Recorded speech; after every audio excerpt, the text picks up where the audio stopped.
வணக்கம். Welcome to Jayalakshmi Rajan's easy சமையல். டேஸ்டியான ரவா லட்டை ஈஸியாக எப்படி செய்கிறது அப்படிங்கிறது தான் இப்போ நம்ம பார்க்க போகிறோம். இந்த ரவா லட்டை பிகினர்ஸ் கூட ஈஸியாக பண்ணிடலாம்.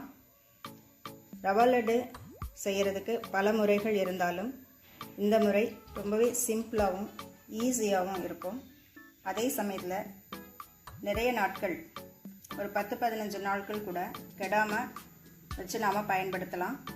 இப்படிப்பட்ட ரவா லட்டை எப்படி செய்கிறது அப்படிங்கிறத இப்போ நாம் பார்க்கலாம் வாங்க. ரவா லட்டு தயாரிக்க தேவையான பொருள்கள்: 1/2 கிலோ வெள்ளை ரவை, 1/2 கிலோ சர்க்கரை, 1 தேங்காய். இந்த தேங்காயை நல்லா துருவிட்டு அதுக்கப்புறம் மிக்சியில் போட்டு ஒரு சொட்டு கூட தண்ணி விடாமல் நல்லா நைஸாக அரைச்சி எடுத்துருக்கோம். 1/4 கிலோ நெய் எடுத்திருக்கேன். இந்த ரவா லட்டை முழுசாக நான் நெய்யில் தான் செய்ய போகிறேன். இதில் பால் சேர்க்க போகிறதில்ல. முந்திரி, பாதாம், உலர்ந்த திராட்சை, 10-15 ஏலக்காய். இந்த ரவா லட்டை எப்படி ஈஸியாக பண்ணலாம் அப்படிங்கிறத இப்போ நம்ம பார்க்கலாம். ஸ்டவ்வில் ஒரு கடாய் வச்சுக்கலாம். கடாய் நல்லா சூடாகட்டும். இப்போ அதில் நாம் எடுத்து வச்சுருக்க ரவையை கொட்டிடலாம்.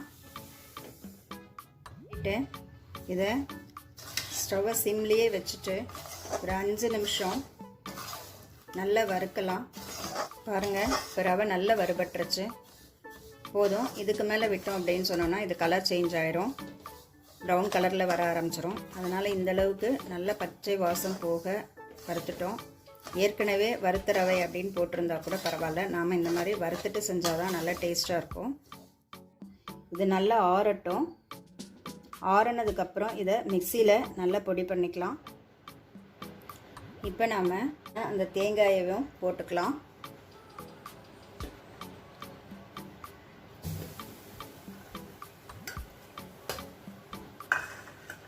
போட்டுட்டு இதையும் ஒரு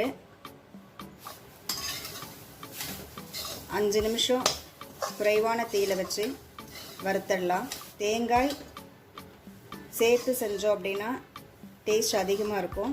தேங்காய் இல்லாமலும் நம்ம இதை செய்யலாம்.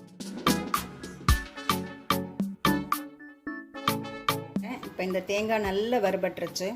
இதில் இருக்கக்கூடிய அந்த ஈரப்பதம் எல்லாமே போயிடுச்சு. தேங்காய் பவுட்ரு மாதிரி ஆயிடுச்சு. இது கொஞ்சம் நல்லாவே ஆறட்டும். இப்போ நாம் முந்திரி திராட்சையெல்லாம் வறுத்தெடுக்கிறதுக்காக 2 ஸ்பூன் அளவுக்கு நாம் எடுத்து வச்சுருக்க நெய்யிலேருந்து ஊற்றிக்கலாம். நெய் சூடாயிடுச்சு. இப்போ அதில் நாம் எடுத்து வச்சுருக்கிற முந்திரி பருப்பை போட்டுடலாம். நட்ஸு எவ்வளோ தூரம் சேர்க்குறோமோ அந்த அளவுக்கு நமக்கு ரவா லட்டு டேஸ்ட்டாக இருக்கும். அதனால் உங்களுக்கு எந்த அளவுக்கு விருப்பமோ அந்த அளவுக்கு நீங்கள் நட்ஸ் சேர்த்துக்கலாம்.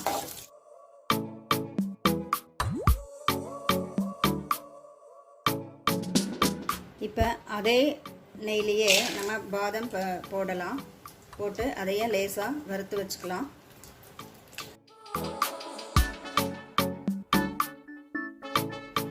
அதே நெய்லேயே நம்ம எடுத்து வச்சுருக்கிற ட்ரை கிரேப்ஸ் போட்டுக்கலாம். இப்போ நம்ம போட்ட ட்ரை கிரேப்ஸ் எல்லாமே நல்ல பலூன் மாதிரி உப்பி வந்துருச்சு. இப்போ நம்ம ஸ்டவ் ஆஃப் பண்ணிடலாம். பாருங்கள், இங்கே நம்ம வறுத்து வச்ச முந்திரி, பாதாம், ட்ரை கிரேப்ஸ் எல்லாமே ஒரு பவுலில் கலெக்ட் பண்ணி வச்சுருக்கோம். இதுவும் நல்லா ஆறட்டும். நம்ம வறுத்து வச்ச ரவை நல்லா ஆறிடுச்சு. இப்போ இதை ஒரு மிக்ஸி ஜாருக்கு நம்ம மாற்றிடலாம். மிக்ஸி ஜார் நல்லா காஞ்சிருக்கணும். துளி கூட அதில் ஈரம் இருக்கக்கூடாது. நம்ம எடுத்து வச்சுருக்க ஏலக்காயவும் போட்டுடலாம். போட்டுட்டு இதை நல்லா அரைக்கணும். மொத்த ரவையுமே நம்ம அரைச்சி சலிச்சு வச்சுட்டோம். நல்ல ஃபைன் பவுடராக, நல்ல நைஸான பவுடராக இங்கே இருக்குது. இதில் திப்பிகள் எதுவும் இல்லாத அளவுக்கு நம்ம அரைச்சிருக்கோம். இப்போ நாம் எடுத்து வச்சுருக்கிற சர்க்கரையும் மிக்ஸி ஜாரில் போட்டிருக்கோம்.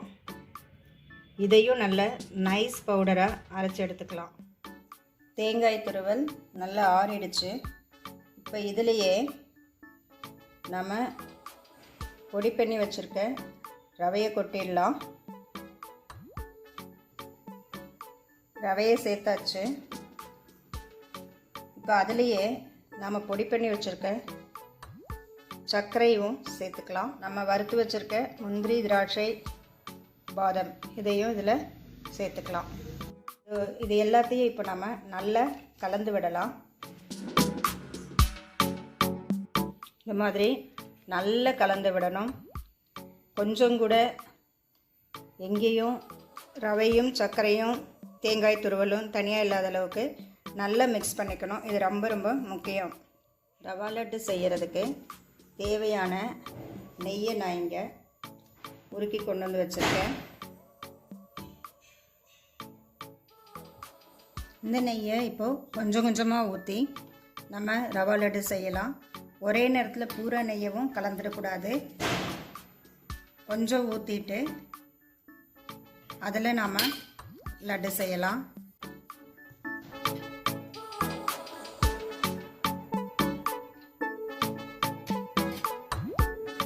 நெய் கெட்டியாகக்கூடாது, கொஞ்சம் சூடாகவே தான் இருக்கணும். அப்போ தான் நம்ம பிடிச்சி வைக்கிற லட்டு கரெக்டாக பிடிக்க முடியும்.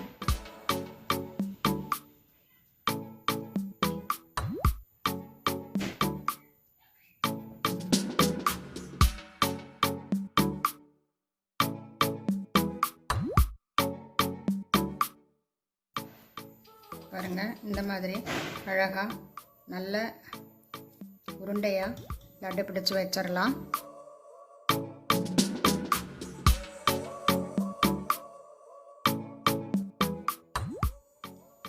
பாருங்கள், அழகாக ரவா லட்டு பண்ணிட்டோம்.